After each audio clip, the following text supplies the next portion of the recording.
Hello, everyone, and welcome to Get Can Lit, a podcast that showcases Canadian authors. I'm your host, Maria Zupardi, an avid Can Lit reader, and keep on listening to find your next favorite book today.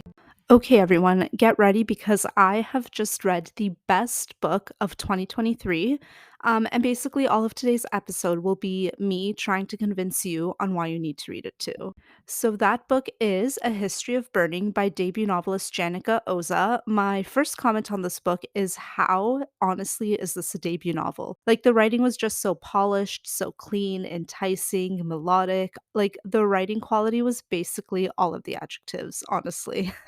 If this is the kind of level of work put into a debut, I just literally cannot wait for future books from her. And I think she only signed maybe a one book deal, at least from my own Google searching skills. Like I couldn't find anything that suggested a multi-book deal. So here's hoping that the second book gets signed up soon if it hasn't done so already. A History of Burning is about how one act of rebellion can influence a family for generations. The novel starts out in 1898 when 13-year-old Pierby is basically conned into leaving his family for a job because he was that desperate for one. So this one sketchy guy promises him a job and he ends up on a ship and forced to work in dangerous conditions to build the East African Railway. As time goes on and he gets older, he finds himself at a little shop where eventually he's married to the shop owner's daughter, Sonal, and then they leave for Uganda where they go on their hard but prosperous life. And now two of their three children move away, but their son Vinod stays put and helps to kind of elevate the family to the next level in terms of like wealth and housing. Still modest dwellings, but Vinod does show up for his parents and he works hard. And he, of course, eventually marries Rajni, and they go on to have three daughters named Latika, Mayuri, and Kia. And those three come of age during a time of political divide. And then eventually we reach Idi Amin's brutal expulsion of South Asians in the early 70s. So at this point, the novel has mostly focused on Vinod, Rajni, and their three kids. So, we're pretty much invested at this point in what happens to them. I don't want to spoil anything, but this entire part of the events that lead up to Idi Amin following right after the family are forced to leave, like it just had me gasping. I was invested in them, like truly. Like the emotions, the turmoil, the upset, the situations, like it was just so intimate how we got to know all of these characters. Um, but yeah, so that's like the gist of the novel. But just know that it doesn't end in the 70s, my friends. There's like much to follow after that, up until the early 90s in Toronto. But I will leave it for you to discover because you have to read A History of Burning, no ifs, ands, or buts. Even if history or generational family sagas aren't your thing, I do not care. I know you'll love this book as much as I do. I mean, who honestly doesn't love a cast of characters you can root for from the sidelines, right? Plus, this book is told in multiple point of views, and you won't get confused with who's who, I promise. I will say, though, you should definitely read this when you have time to like sit with it and digest it slowly.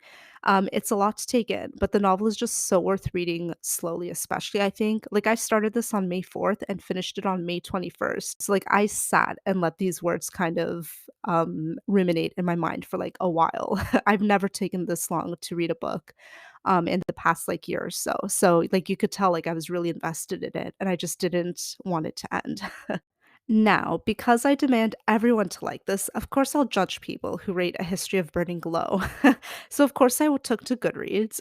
You can easily find these reviews that I'm going to talk about. But one reviewer who gave this beauty of a novel 1 star just simply said, um, I did no like it. And based on her other 1 star reviews of other books being too depressive or so depressing, plus the fact that she gave People We Meet on Vacation 5 stars, I think we can safely assume that this person's opinion doesn't matter. And one 2 star reviewer had the literal audacity to write, couldn't finish this, too many unknown words, boring characters, no plot.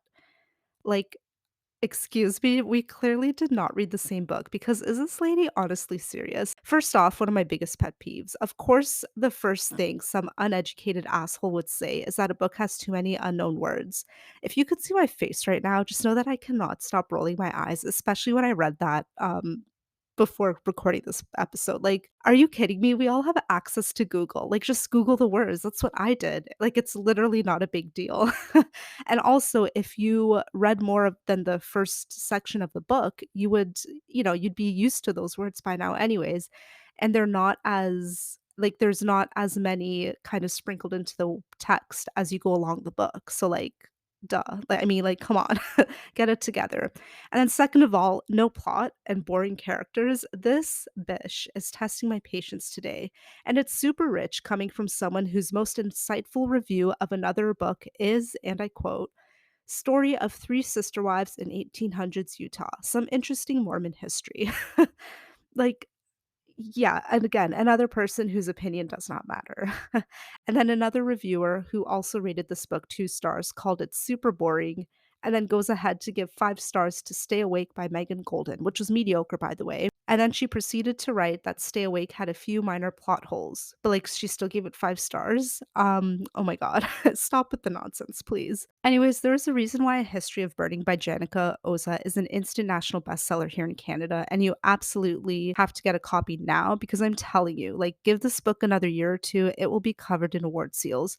I am predicting nominations for the Rogers Writers Trust, Canada Reads, Toronto Book Awards, Governor General's Awards, Amazon Canada's First Novel Award, the what's it called, the Rakuten Kobo Emerging Writer Prize or Emerging Writers Prize, and also the Carol Shields Prize because that's, like, pretty prestigious now, and maybe even a Giller Seal. I think. But remember, listeners, Sharon Bala, the author of The Boat People, which is also a fabulous book, by the way, she endorsed A History of Birding. And guess who's on the Giller jury this year? Sharon freaking Bala. So I feel like the stars are aligning for Janika Oza, like this award season and like next year and beyond. So just get ready because A History of Burning deserves all the award nominations, as it should, because it's just such a beautiful, beautiful book. Also, shout out to all three publishers of this book for literal works of art for each edition's like cover design. So in Canada, A History of Birding is published by McClelland and Stewart, an imprint of Penguin Random House. The US it's published by Grand Central Publishing, which is an imprint of Hachette Book Group, and then the UK edition is published by Vintage Books, also a Penguin Random House imprint. So, like, go look up each of these covers and tell me that they aren't fabulous. You know how, like, usually one cover edition is better than another country? And, like, it always upsets me all the time.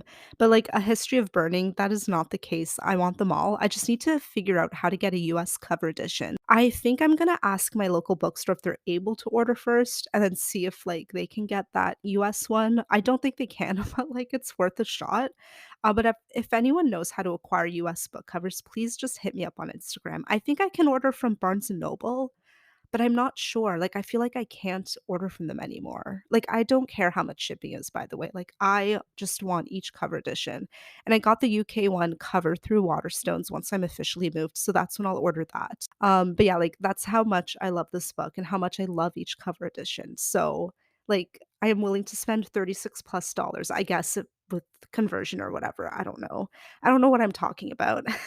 Like, I'm willing to spend a good amount of money to just get each edition between shipping and exchange rate. Like, I do not give a shit. I want them all.